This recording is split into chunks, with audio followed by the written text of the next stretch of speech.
My wife admitted to having a one-night stand last week because she was curious. Now, she's desperately asking for a second chance, but I am not stupid to take her back. I have been married to my wife Kate for 4 years, together for 9. Our relationship has been amazing, loving, and supportive. We have good communication, hardly ever argue, and our bedroom life has gone from strength to strength over the years. We discussed cheating in the past and I was always clear that we would be over if it ever happened. Kate went home to visit her family last weekend, which was fairly normal. Before she left on a Friday night, we had a minor argument about keeping the house tidy, so our communication was limited on Saturday, but I knew she was going out to meet some friends at a bar. I trusted her 100%, so didn't think anything of it. Before I fell asleep, I texted her saying that I hoped she had a nice night. When I woke up on Sunday morning, I had a missed call from Kate at 4 a.m., so I immediately called her to check if she was okay, but no answer. After a few hours, I tried again a few times but still no answer. Around an hour later I got a message saying she was fine and was driving back soon. Kate got home late afternoon and looked awful. She had clearly been crying, was not wearing any makeup, unusual for her, and looked like a shell of a person. I knew right away something was wrong, but she wouldn't let me hug her and would barely speak. I sat her down on the couch and made her some tea. I gently encouraged her to tell me what was wrong and she burst into uncontrollable tears for at least 10 minutes while I was trying to comfort her. She then proceeded to tell me, stopping every few words, that she had slept with someone last night after the bar. At that moment, something in my brain broke. I can't describe it any other way. I immediately got up and jumped in my car and drove off. I went to a park and walked around it for about an hour. Kate was calling my phone constantly and I turned it off. When I got home,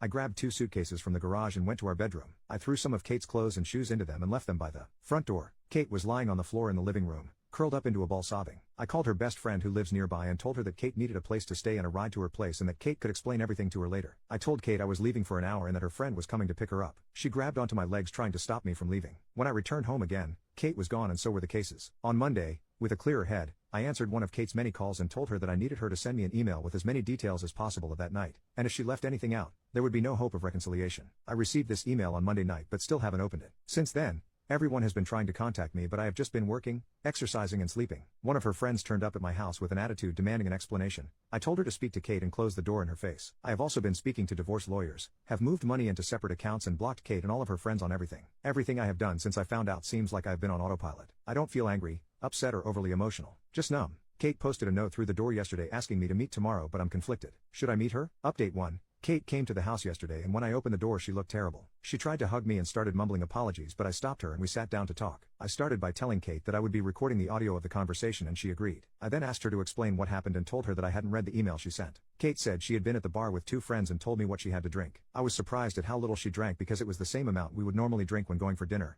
a few glasses of wine and a cocktail. She admitted she was only slightly tipsy. One of her friends, Sarah, has a younger brother Max who came to pick them up around midnight. It's a running joke in their group that Max has had a major crush on Kate since high school and I had heard them joke about this. The 4 of them went to get some food and Max then dropped each one off until it was just him and Kate. Kate said she didn't want him to drive the 20 minutes to her parents' place after working all day, so would just order an Uber from his apartment. She went into his apartment to order the Uber but couldn't get one. Max suggested she should crash in his bed and he would take the sofa. He would then drop her off in the morning. Kate refused and continued to try to find an Uber. They were sitting on Max's bed and he kissed her. She kissed him back and they ended up having intimacy. After that, she broke down crying from guilt and Max took her home. She cried for another hour then tried to call me to tell me what she had done. We had to stop several times because Kate kept breaking down and crying hysterically. She told me it was a huge mistake. She got caught up in the moment. It was terrible. She only loves me. After she was done, I told her that her story didn't make sense, but it didn't matter at this stage because I was done. This caused another breakdown. I told her I was going to continue with the divorce preparations, but for the next month, we would be separated with no contact. I also told her that we would both remain faithful, would get a full STD panel and she would tell our mutual friends and family what happened. If she sticks to these conditions,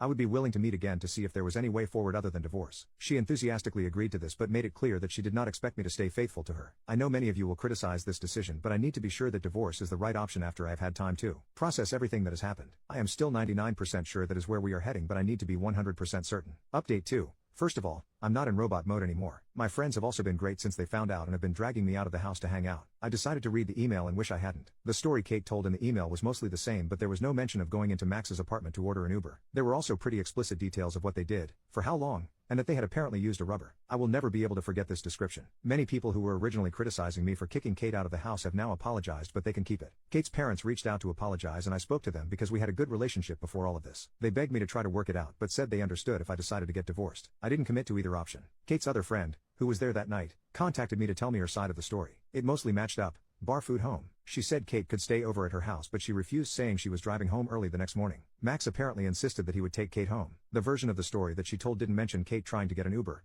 only that Max invited her in and she accepted. I asked her if she had ever suspected anything before, and she told me that about a year ago, she went to meet Kate for coffee but found Max sitting with her when she arrived. Apparently Kate looked guilty, but when asked about it she said they just met by chance. Sarah, Max's sister, also reached out to me and I spoke to her too. She was angry with both Max and Kate and told me a similar story. Apparently her whole family is angry with Max and she has not spoken to Kate since she found out. She apologized on behalf of her idiot brother and said she had warned him to stay away from Kate since high school. She didn't think anything else had happened between them. I have had zero contact from Kate but heard that she was going to be moving into an Airbnb near our house. Apparently she is not coping well and called in sick from work a few times over the last few weeks. She does have support from the friend she is currently living with, and I asked her parents to keep an eye on her. Her parents came up to see her this past weekend. I went out with some friends at the weekend and ended up drunk at a bar. I was talking to a girl there who I probably could have gone home with, but I stopped myself because I wanted to keep my self-respect. Reading the email and hearing what they had done made me give up hope of repairing this, especially when I know she is not being truthful with me on other things, so who knows? I will be moving ahead with the divorce and might not even wait a month before telling Kate that this is my final decision.